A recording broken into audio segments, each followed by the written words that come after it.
नमस्कार, कशिश न्यूज देख रहे हैं आप और मैं सुष्मिता राज आपके साथ। बुलेटिन की शुरुआत करते हैं। झारखंड में खान एवं खनिज संशोधन यानी कि एमएमडीआर विधेयक 2026 के विरोध में झारखंड मुक्ति मोर्चा ने आंदोलन की तैयारी शुरू कर दी है। सीएम हेमंत सोरेन की अध्यक्षता में आज राज्य के सोहराय भवन में पार्टी की विस्तारित केंद्रीय समिति की बैठक होगी। इसमें पार्टी के केंद्रीय एवं जिला पदाधिकारी शामिल होंगे। बैठक में मंथन के बाद आंदोलन की तारीख का ऐलान किया जाएगा। जेएमएम का तर्क है कि संशोधन से राज्य के आर्थिक अधिकार और राजस्व प्रभावित होंगे, जिससे कल्याणकारी घोषणाएं बाधित हो सकती हैं।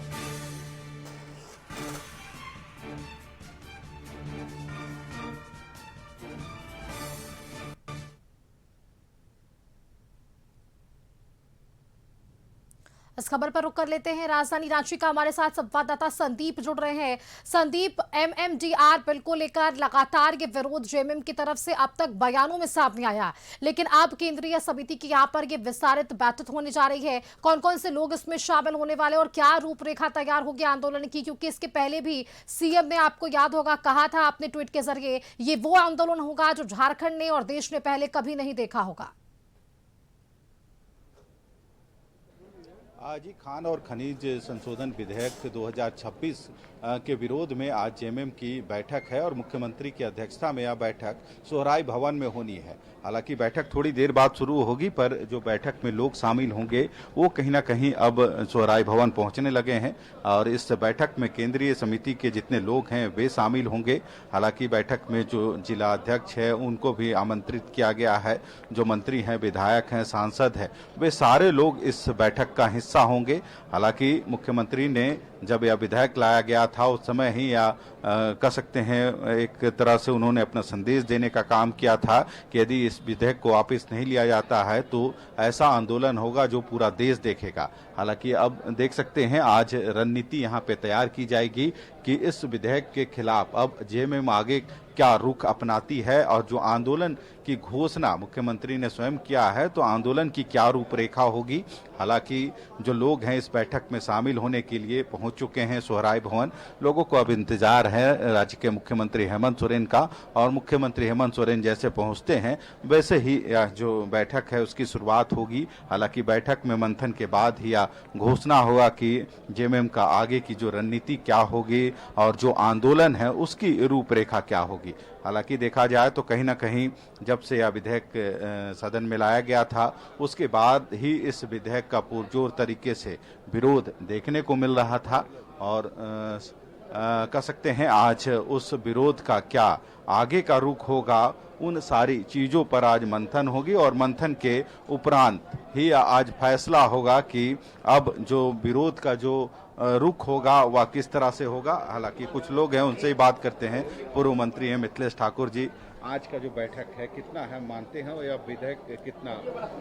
आज जिस तरह से झारखंडियों के हितोधिकारों की रक्षा के लिए, उन्हें पहचान दिलाने के लिए 40 साल आंदोलन किया गया। देशम गुरु हमारे स्वर्गीय शिबू सोरेन जी ने न पुलिस की गोलियों से न वो डरे, न जेल जाने से डरे और कितने लोग शहीद हुए, कितने लोग बरसों बरसों तक जेल की सलाखों के पीछे रहे, तब जाकर झारखंडियों को उनका की पहचान बनी, पहचान मिली और 19 साल तक अधिकार के लिए लड़ना पड़ा। 19 साल के बाद चाहे मैया सम्मान के रूप में हो, चाहे हमारे युवाओं को मुख्यमंत्री स्वरोजगार योजना से जोड़ने की बात हो, अबुआ आवास हो, बिजली माफ करने की बात हो, किसानों के ऋण माफ करने की बात हो, 19 साल के बाद झारखंडियों को जिस उद्देश्य से यह राज्य बनाया गया था उस उद्देश्य की पूर्ति झारखंडियों को हक अधिकार मिलने लगा और वो केंद्र में बैठी सरकार को रास नहीं आ रहा और नए नए काले कानून निरंतर पारित कर रही है। और अब इन्होंने जो खनिज बिल पारित कराया है उससे पूरी झारखंड की जो वित्तीय व्यवस्था है वो पूरी तरह से, आर्थिक स्थिति पूरी तरह से चरमरा जाएगी, आर्थिक रूप से पंगु हो जाएगा झारखंड राज्य। और जो हमारी बेटियों को, बहनों को मैया सम्मान मिल रहा है, जो हमारे युवाओं को मुख्यमंत्री स्वरोजगार योजना का लाभ मिल रहा है, हमारे वृद्ध जनों को सर्वजन पेंशन का लाभ मिल रहा है, बिजली फ्री मिल रही है, अबुआ आवास जो केंद्र सरकार ने प्रधानमंत्री आवास यहाँ बंद कर रखा है, अबुआ आवास झारखंड सरकार 2 लाख रुपए का दे रही है, इन सारे हक अधिकार से वंचित हो जाएगी राज्य की जनता। तो हम ऐसे काले कानून का विरोध करते हैं और हम ही नहीं, पूरे झारखंड की जनता सड़कों पर उतरेगी। आप देखेंगे कि कोई भेदभाव नहीं रहेगा। सारे पूरे झारखंड की जनता जिस तरह से अंग्रेजों की गुलामी से आज़ादी दिलाने के लिए यहाँ के हमारे संथालियों ने हमारे जिस तरह से हमारे कुल्हान से उलगुलान हुआ था, संथाल से उलगुलान हुआ था, यही केंद्र सरकार की तानाशाही समाप्त करने के लिए और केंद्र सरकार को की नींव हिलाने के लिए झारखंड से ही शुरुआत होगी। और केंद्र सरकार नहीं लग रहा कि जमीन राज्य का, खनिज राज्य सब कुछ, जमीन हमारा, खनिज हमारा, और प्रभावित झारखंड के लोग, प्रदूषित झारखंड के लोग, हाँ, विस्थापित झारखंड के लोग, और लाभ अडानी अंबानी जैसे लोगों को मिले।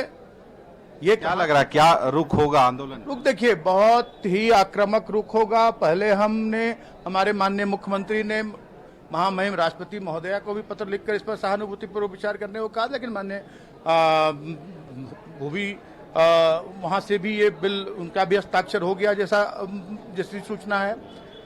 और माननीय प्रधानमंत्री जी को भी बहुत ही भावुक पत्र लिखने का काम किया माननीय मुख्यमंत्री ने।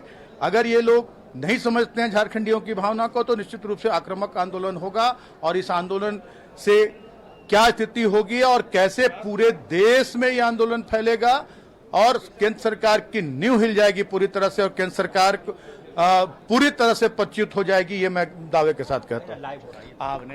पूर्व मंत्री हैं मिथिलेश ठाकुर और उन्होंने साफ अपना रुख तय कर लिया है। पार्टी का क्या रुख होगा यह भी उन्होंने साफ कर दिया है। हालांकि जिस तरह से खान और जो खनिज संशोधन विधेयक 2026 है, जिस दिन से यह लाया गया है उस दिन से ही पुरजोर तरीके से इसका विरोध देखने को मिल रहा है। और आपने बातचीत की मिथिलेश ठाकुर से, उन्होंने ये साफ शब्दों में कहा है कि जमीन राज्य की खनन जिस तरह से यहाँ पर हो रहा है और इस तरह से प्रदूषित भी यहीं के लोग और अब इन्हीं का दोहन भी। अब ऐसे में इन्हीं मुद्दों को लेकर जेएमएम क्या रूपरेखा तैयार करता है, हम इसके बाद, इस बैठक के बाद देख सकेंगे। आप नजर बनाकर रखिएगा। संदीप, बहुत शुक्रिया फिलहाल के लिए आपका हमारे साथ जुड़ने के लिए।